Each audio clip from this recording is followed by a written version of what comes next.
Manifestation de joie à Rome après la victoire du non au référendum sur une réforme constitutionnelle de la justice. Un non massif, 53,7% des voix, porté par des jeunes très mobilisés et des moins jeunes. No, va bene, abbiamo votato no perché siamo antifascisti. La Costituzione italiana non si tocca. Très attaché à la Constitution, perçue comme un rempart érigé après la dictature de Benito Mussolini, les Italiens ont mis en échec Giorgia Meloni. Au pouvoir depuis 2022, la chef du gouvernement à la tête d'une coalition des droites avait pourtant multiplié les apparitions à l'écran pour expliquer sa volonté de séparer les fonctions de juge et de procureur tout en modifiant leur organe de contrôle. La carrière d'un magistrat ne dépend pas de son mérite, de sa valeur, mais du courant politique auquel il appartient. La réalité est qu'aujourd'hui, la magistrature est subordonnée à la politique. L'opposition dénonce à l'inverse une tentative de Giorgia Meloni d'affaiblir l'appareil judiciaire avec une réforme voulue initialement par un certain Silvio Berlusconi, ancien chef du gouvernement empêtré dans les affaires. Échec ou pas, Giorgia Meloni refuse de quitter ses fonctions malgré les nombreux appels à la démission. Moi, il y a 10 ans, j'ai perdu le référendum constitutionnel et j'ai démissionné. Il y a ceux qui ont ce courage et ceux qui ne l'ont pas. C'est une grande défaite politique pour Giorgia Meloni. Nous disons non à la politique de guerre de Trump et non aux politiques sociales de ce gouvernement qui appauvrissent les Italiens. Alors, invincible ces 4 dernières années, Giorgia Meloni va-t-elle finir par payer sa proximité avec Donald Trump? Une embellie économique en trompe-l'œil et une dette publique vertigineuse. Le référendum sur la justice s'est-il transformé en vote pour ou contre Meloni? Peut-elle encore rebondir? Nos 3 invités, Edoardo Secchi, bonsoir, entrepreneur, président du Club Italie-France, une organisation qui se dédie à la coopération économique, diplomatique entre la France et l'Italie. Selon vous, le fameux référendum dont on parlait encore à l'instant sur la justice apparaît moins comme une victoire politique. Le non à ce référendum, c'est moins une victoire politique de la gauche qu'une erreur de communication du gouvernement italien. Cela ne fragilise pas fondamentalement la position de Giorgia Meloni, selon vous. Ludmila Acone, bonsoir. Vous êtes historienne, spécialiste de l'Italie, et vous considérez que le résultat du référendum confirme et accélère la perte d'influence de la chef du gouvernement italien, référendum qui s'est transformé en plébiscite, en quelque sorte, anti-Meloni. Et à côté de vous, Marc Semo, bonsoir, journaliste au quotidien Le Monde et à Challenge, ancien correspondant à Rome pour le quotidien Libération. Dernier essai, la géopolitique en 100 questions, comprendre le monde de demain. Vous estimez que l'image de gagnante de Giorgia Meloni est écornée. Elle paye en bonne partie l'affichage de sa relation privilégiée avec Donald Trump. Il serait malgré tout un peu rapide de préjuger la fin de Giorgia Meloni, sa fin politique en Italie et sur la scène européenne. On va y revenir, mais d'abord, la une du jour, Benjamin. C'est celle du quotidien italien Domani, au lendemain donc de la victoire du non au référendum, avec ce titre, regardez en une, un miracle italien, sur fond de dizaines de crayons de différentes couleurs derrière la Constitution italienne. Les citoyens rejettent la réforme de la justice, défaite historique pour la Première ministre, se réjouit le journal de centre-gauche, hostile donc à Giorgia Meloni. Edoardo Secchi, ces crayons de différentes couleurs, ils représentent quoi exactement? La diversité de l'électorat qui a voté non, il n'est pas seulement de gauche? Oui, il y a aussi de l'électorat de droite qui a voté non. Il n'a pas eu de consensus transversal, en fait, c'est ce qu'elle espérait. C'est vrai qu'elle a misé beaucoup personnellement, mais à différence de Renzi, elle n'a pas personnifié. Et dès le départ, cette réforme, en disant en gros, c'est un échec pour moi, donc je vais démissionner. Là, vous évoquez Matteo Renzi, qui était l'ancien Premier ministre. Et qui, derrière, finalement, est resté en politique, parce qu'elle avait promis de quitter la politique, justement, parce qu'elle avait pris cet enseignement de l'échec du référendum. Donc elle n'a pas eu, en tout cas, parce que je pense qu'elle est assez quand même intelligente de comprendre qu'elle n'a pas misé sa carrière politique. Donc c'est ce qu'on est en train de faire au gouvernement derrière ce référendum. Pardon, mais Ludmila Acone, comment on explique ce résultat? C'est parce qu'il y a eu une plus forte mobilisation, des jeunes notamment, c'était pas prévu? Je pense que les gens ont compris qu'il y avait quelque chose qui ne collait pas par rapport à la communication précisément, mais pas qu'à la communication. Si vous voulez, lorsque vous entendez par exemple la porte-parole du ministre de la Justice qui dit que avec cette réforme, on va quelque part mettre à bas les juges, en quelque sorte, on va les mettre en respect. Quand on entend quand même un certain nombre de mots qui ont été dits, les gens ont compris qu'il y avait quelque chose qui n'était pas forcément dans le sens de la justice. Et je vous dis ça parce que on a beaucoup attaqué les juges. Les problèmes de la justice italienne ne sont pas dus à ce que contient cette réforme. Il y a des lenteurs, bien entendu, il y a des problèmes de moyens, mais il n'y a pas de justice politisée ni à gauche ni à droite, comme le dit ce gouvernement. D'ailleurs, si je pense à deux juges comme Falcone et Borsellino qui ont donné leur vie pour leur... Voilà. C'était pas du tout des choses de gauche. Oui. Marc Semo, il a été question de juges rouges. Giorgia Meloni, d'une certaine façon, dénonce des juges rouges. Qu'est-ce que ça veut dire, juge rouge ? De fait, c'est ce qu'elle a payé. C'est-à-dire, au lieu de mettre en avant la nécessité d'une justice qui fonctionne mieux, parce que c'est vrai que la justice italienne va mal. C'est un pays record en termes de lenteur des procédures. À la fin, vous avez 45% qui finissent par être acquittés, mais 90% au début vont en prison sur décision du juge, parce que, pour faire un bref rappel historique, l'Italie avait avant un système judiciaire à la française, il y a très longtemps. Depuis 89, elle est passée à une procédure accusatoire à l'américaine. La procédure accusatoire, c'est vous avez l'accusation, enfin vous avez la défense, l'accusation et le juge arbitre. Si le juge arbitre et le procureur viennent du même corps, font le même métier et tout, l'arbitre, il n'est pas tout à fait neutre. Et donc ça, c'est une réalité. Mais sur cette base-là, que même reconnaissaient des gens à gauche, des opposants de Meloni, d'une nécessité de mieux faire fonctionner la justice, elle a voulu régler son compte avec ce qu'on appelle les juges rouges, qui est une vieille obsession de la droite italienne, à commencer par Silvio Berlusconi, qui ont toujours dénoncé ce qui s'était passé au moment des grandes enquêtes main propre, par exemple, Manipulite des années 90, comme, de fait, je cite, un coup d'État judiciaire. Et pendant toute sa campagne, elle a tonné contre les juges. Alors il y avait le ministre de la Justice qui parlait du Conseil supérieur de la magistrature comme un organisme paramafieux, elle dénonçait les juges, etc. Et les gens, de fait, cette victoire n'est pas tant celle de l'opposition que celle du pouvoir judiciaire. C'est-à-dire, malgré tous ses défauts, les Italiens tiennent à l'indépendance de la magistrature. Alors, vous évoquiez le juge Falcone. On va se référer précisément à cet assassinat à travers notre archive. Juge Falcone, qui, en mai 92, est assassiné par la mafia. Et la même année, 3 mois plus tôt, c'était le juge Di Pietro qui lançait la fameuse opération main propre Manipulite en Italie. Un juge d'instruction, encore un, qui inculpe et emprisonne à tour de bras.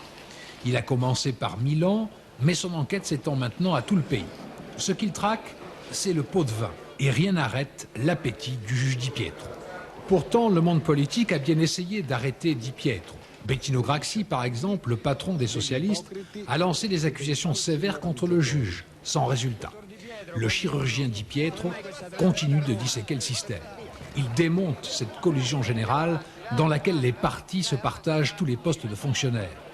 En tout cas, une chose est certaine, ce n'est pas le fruit du hasard si dans cette démocratie bloquée, verrouillée qu'est devenue l'Italie, ce sont des hommes comme Falcone, Borsellino ou Di Pietro qui incarnent chacun son tour l'espoir de ce changement. Ludmila Coney, c'est-à-dire que les Italiens ont dit dans ce référendum, pas touche aux juges, pas touche à nos juges, ils sont derrière eux. Ça n'a pas toujours été le cas. C'est une question très technique, mais en même temps, soumettre la justice aux politiques, déposséder le Conseil supérieur de la magistrature de son autonomie, c'est quand même quelque chose qui est très lourd. Et n'oublions pas que depuis l'arrivée de ce gouvernement et aussi de celui de Berlusconi qui a intronisé Meloni, la Constitution et ses droits démocratiques ont été attaqués de façon frontale.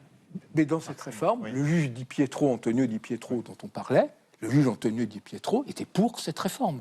C'est-à-dire, comme souvent dans ce référendum, on ne répond pas à la question posée, mais à celui, ou dans ce cas, à celle qui la pose. Et c'est parce qu'il y avait cette peur pour les libertés en Italie, qui va bien au-delà de la question de la justice, qu'il y a eu cette victoire du non. Mais techniquement, la réforme, elle a une certaine logique. Et j'ajoute qu'il y a une partie de la gauche qui, auparavant, bien avant Meloni, était à faveur de cette réforme de la justice. Mais ça montre bien qu'il y a un clivage quand même politique. La gauche essaye à tout prix un peu de remonter dans les sondages, a trouvé dans cette réforme un peu le cheval de Troie, c'est-à-dire un peu pour attaquer le gouvernement. Ce n'est pas la première fois d'ailleurs. Avec les conflits israélo-palestiniens, on fait la même chose, mais essaye à tout prix de remonter dans les sondages. Parce qu'en fait, quand on regarde l'erreur, il y a 2 erreurs majeures de Giorgia Meloni, je pense. Premièrement, qu'il n'a pas su, au niveau émotionnel, on peut dire, faire comprendre à la population de quoi il s'agit vraiment la réforme. Donc, elle était trop technique pour pouvoir la placer tout faite, tout prête pour être déjà absorbée. Et la deuxième, bien évidemment, mais ça, c'était un mea culpa qu'elle a fait, c'est l'erreur de communication de la réforme elle-même. C'est-à-dire que la campagne de communication, effectivement, était désastreuse. Mais alors, pourquoi refuse-t-elle de démissionner au final Ludmila Akoné, parce qu'elle s'est quand même tout de même bien impliquée. Elle s'est plus qu'impliquée. Elle reste populaire tout de même. Mais le problème, ce n'est pas seulement la réforme, c'est qu'en plus cela arrive dans un contexte où il y a quand même plusieurs secrétaires d'État ou ministres qui sont inculpés ou en tout cas soupçonnés de collusion mafieuse ou de corruption aggravée. Donc vous comprenez bien que quand vous dites on va mettre au pas au juge au même temps où le gouvernement est traversé par ces scandales de corruption qui sont en train de se... Que voulez-vous que les gens pensent Vous voyez Mais Giorgia Meloni reste extrêmement populaire. Sa cote de popularité, selon l'Eurobaromètre... Quel est le... Non, mais là, on ne l'a pas depuis l'échec au référendum, mais quelques semaines avant, c'est 45%, selon l'Eurobaromètre. En Allemagne, Merz, c'est 33%. Mais ça veut dire que le chancelier Merz et Emmanuel Macron, en France, c'est 15%. Oui. Donc elle est populaire et dans les sondages, son parti, Fratelli d'Italia, est toujours crédité dans les intentions de vote de 30%. Donc elle a cette base-là. Et elle a montré dans toute sa vie que c'est une tenace. Et voilà. Et donc, dès le début, elle avait dit, pour éviter l'erreur de Renzi, je ne démissionnerai pas.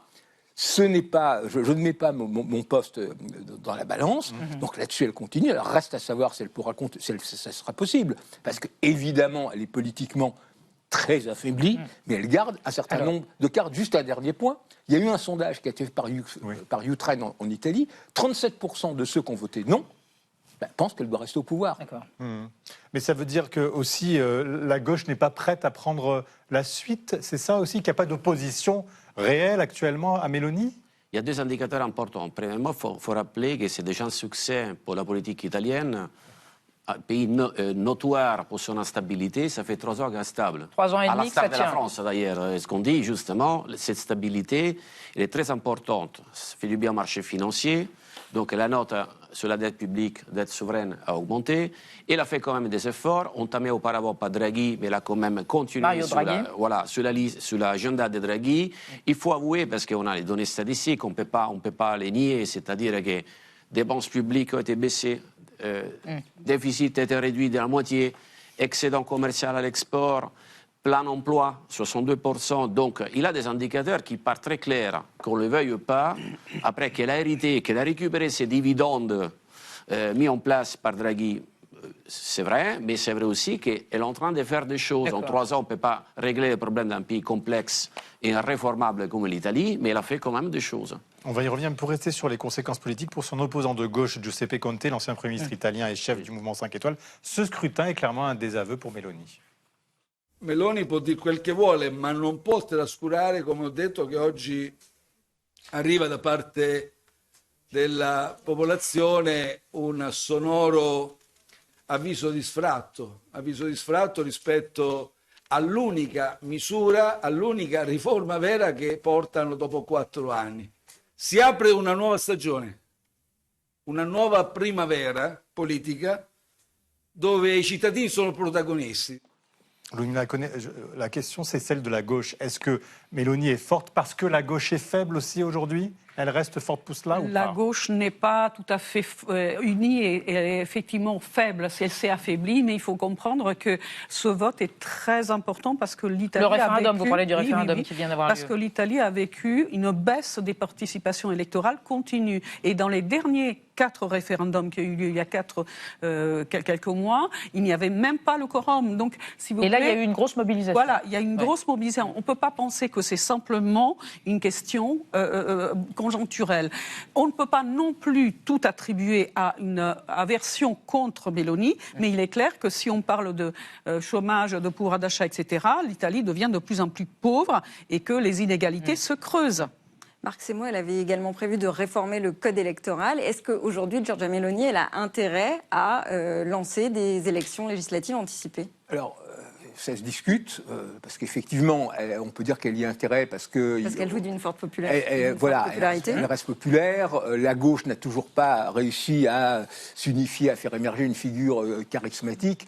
Donc, il y a du pour et du contre. Mais ce qu'il faut voir aussi, c'est que Meloni, elle est à double face. C'est-à-dire, il y a l'image de Meloni à l'extérieur. Oui, on va en parler d'ailleurs, voilà, de son image en Europe. Et adorée à Bruxelles, elle est pour la lutte contre les déficits, elle est pro-OTAN, elle est pro-Ukraine. Et puis quelle est l'autre face? Parce qu'on va y revenir après. Et puis l'autre face, c'est une dirigeante ultra-conservatrice, dont le slogan est « Travail, famille, patrie », qui, comme elle ne peut pas mener une politique économique très différente, qui mène une politique économique pragmatique qui fait que, par exemple, le PIB par habitant italien maintenant est devenu identique à celui français. Elle fait une politique identitaire, ultra-conservatrice, y compris en refaisant ressurgir une partie de la mémoire du fascisme en Italie, au niveau culturel, qui fait que toute une partie de la gauche a beau jeu de se mobiliser. Attention, la République est en péril, nous allons vers une démocratie illibérale comme Orban. Pour le moment, ça se fait de manière soft, mais vous verrez, si elle gagne les prochaines élections, ça deviendra encore plus fort, encore plus implacable. Et sans comprendre cette peur, qu'elle soit nourrie ou non, vous ne comprenez pas justement ce non au référendum. Alors, on va faire un bilan économique avec vous, Anna, de l'Italie aujourd'hui en 2026. Oui, parce que depuis le début de son mandat, vous l'avez dit, Giorgia Meloni, elle affiche une image de sérieux budgétaire, elle est déterminée, elle travaille d'arrache-pied à ramener ce déficit autour de 3%. Elle avait même annoncé au mois d'octobre qu'elle y parviendrait avec 1 an d'avance. Objectif pas tout à fait atteint en 2025, il s'élevait encore à 3,1% du PIB. Quoi qu'il en soit, ces efforts de communication ont tout de même payé, puisque l'agence de notation Moody's, qui est la plus prudente, a amélioré la note de l'Italie en 2025, et c'était une première depuis 23 ans. Mais la réalité des chiffres aujourd'hui semble rattraper le gouvernement italien. La dette publique, vous l'avez dit, elle a dépassé les 137% du PIB. Et début mars, l'Institut national de la statistique a revu ses prévisions de croissance à la baisse. Pour 2025, ce sera seulement 0,5%. Le patronat italien, lui, a été plus sévère. Il a rappelé que sans l'aide de l'Union européenne, qui s'élève tout de même à 194 milliards d'euros au total, la dynamique du PIB serait négative. Autrement dit, l'Italie serait au bord de la récession. Et plusieurs économistes se désolent également que malgré les milliards d'euros d'aide déjà touchés, le gouvernement n'ait pas réussi à mener de réformes structurelles pour le pays, ni à engager des investissements pour moderniser l'Italie. Une occasion manquée, en bref, d'autant que Rome fait face à un vieillissement de sa population, à un exode des jeunes et à une menace du retour de l'inflation. Edoardo Secchi, après le 31 août 2026, l'Union européenne va fermer le robinet. Qu'est-ce qui va se passer pour l'Italie à ce moment-là? Ce sera la fin du mythe économique? Non, je ne pense pas. Je vous rappelle que les plans nationaux de résilience et justement les gros investissements au niveau infrastructurel, ce n'est pas demain la veille qui va amener le plan d'emploi. Ça, c'est un mythe. Il y a des modèles d'Italie. Il y a le modèle des transferts sociaux qui est représenté par Giuseppe Conte et globalement la gauche italienne, et il y a une droite qui, malgré tous ses défauts, essaye quand même de remettre les comptes en ordre. Il faut savoir qu'il faut connaître les projets industriels italiens. 95% des sociétés en Italie sont des micro-entreprises avec 3 personnes. Quel type de production souhaitez-vous faire avec une micro-entreprise à 3 personnes? Mais regardez le reste. 000 entreprises italiennes, aujourd'hui ont permis à l'Italie de devenir 4e exportateur mondial devant le Japon. Il faut regarder aussi les choses telles qu'elles sont. On ne peut pas changer la culture d'un pays qui s'est toujours débrouillé toute seule, sans aide d'État. Donc la micro-entreprise familiale, et d'ailleurs on les voit même dans les luxes par exemple, la plus grande partie des sociétés sont familiales en Italie. Oui. Et donc on ne peut pas changer un modèle économique en France. Nous avons du 440, mais nous avons moins de sociétés familiales. Donc c'est un modèle, on ne peut pas dire qu'il soit meilleur ou pire. Mais ce n'est pas avec ça qu'on va faire une croissance de 3%. Je vous rappelle juste un dernier détail. Regardez l'Allemagne, il ne va pas mieux, il va pire. Vous savez pourquoi? Parce qu'ils sont très fort dépendants de l'industrie automobile. Quand ça va mal l'industrie automobile, l'Allemagne, ça va très très mal. L'Italie, c'est le seul pays d'Europe et du G20 à avoir l'économie la plus diversifiée. Oui, mais l'Italie a aussi une dépendance envers le gaz, notamment, et l'énergie. Bien sûr. Et je vous rappelle que c'est grâce aussi à Meloni qu'a signé un grand accord qui est devenu le premier partenaire de l'Algérie, par exemple. Et justement pour limiter la dépendance du gaz russe. Ça a été fait auparavant par Draghi et l'a su continuer. Et même avec l'Arabie Saoudite. Je vous rappelle qu'à ce moment qu'il y a la guerre en Iran, l'Italie, grâce à l'oléoduc qui a développé avec l'Arabie Saoudite, elle est dépendante à 5% pour le pétrole et 1% pour le gaz. Louis-Mila Cohen, justement, ce plaidoyer pro-Mélanie, on l'entend beaucoup en Europe et à droite aussi en France, parce que certains disent, voilà le modèle à suivre, voilà le modèle aussi de la fusion des droites qui peut permettre une stabilité gouvernementale. C'est ce qu'on entend en France. Alors d'abord, je voudrais rappeler que ce n'est pas vrai que les entreprises italiennes n'étaient pas aidées. Tout d'abord, il y avait un très grand secteur mixte dans l'économie italienne qui a été privatisé et bradé à partir des années 92. Deuxièmement, en ce qui concerne l'emploi, le plein emploi, la question n'est pas seulement le plein emploi. Quand vous avez une massification du travail archi précaire, avec une augmentation de 2000 travailleurs qui meurent sur les chantiers chaque année, 1000, en Italie. Donc c'est quand même quelque chose. C'est-à-dire, si vous voulez une vitrine d'un magasin de luxe et vous dites c'est ça la France ou l'Italie, d'accord. Est-ce que c'est ça la France? Est-ce que c'est ça l'Italie? Vous voyez? Une dernière question, Marc Semo. Est-ce que la fébrilité, peut-être, dans laquelle se trouve Giorgia Meloni, va faire qu'elle va resserrer les taux autour des libertés, notamment médiatiques et libertés dans les médias, liberté d'expression ou pas? C'est un des risques. C'est un des risques. C'est un des risques. Déjà, elle tente une mainmise totale sur la rail. Donc, cette dynamique-là. Et ensuite, ce qu'il faut voir aussi dans un contexte plus général, parce que ce qu'a payé Giorgia Meloni dans les urnes, c'est sa proximité avec Donald Trump. Rappelez-vous, c'était une des seules dirigeantes européennes qui était invitée à l'intronisation. Et le problème, c'est qu'au début, il y avait une partie de l'Italie qui aimait bien, conservatrice, qui aimait bien Donald Trump. Aujourd'hui, c'est plus le cas. Donald Trump, c'est le symbole de l'aventurisme guerrier. L'Italie est un pays qui est profondément pacifiste, à la fois par la tradition catholique et communiste. Donc, cet aspect de Trump est quelque chose qui la pénalise. Et le risque, effectivement, c'est qu'elle s'enferre de plus en plus dans des espèces de fuites en avant, plus radicale, développant sa radicalité sur un modèle à la Donald Trump. Et d'ailleurs, on voit que c'est un avertissement qui a été saisi aussi ailleurs en Europe. Regardez en France, Marine Le Pen, Jordan Bardella font absolument tout pour se différencier au maximum de Donald Trump. Le lien avec Donald Trump, aujourd'hui, est quelque chose qui tue pour une grande partie, y compris des droites. C'est le mot de la fin. Merci à tous les trois d'être venus débattre et nous aider à mieux comprendre les enjeux italiens du moment.